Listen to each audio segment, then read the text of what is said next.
So for today, for tonight today, guys, is magluto tag kamotikyo. Wow! Here. So after nata nagkawkawag apple guys, nalimot na napaday ko luto ko nun.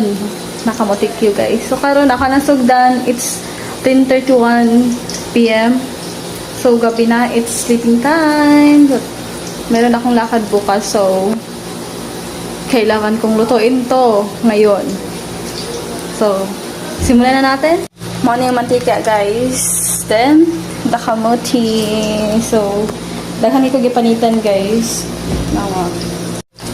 While waiting na mainit ang inibol, this is me. Kamotikyo update, guys! So, ito na po yung update ng kamotikyo na niluto namin ni Elkai. This is my companion. Then, this is our cooking. So, lamig kayo, guys. The companion is work is to taste. Yeah. So, this is the very yummy kamote Q. So, midnight snack namin yun, guys. Magmukbang naman kami later ng cousin ko.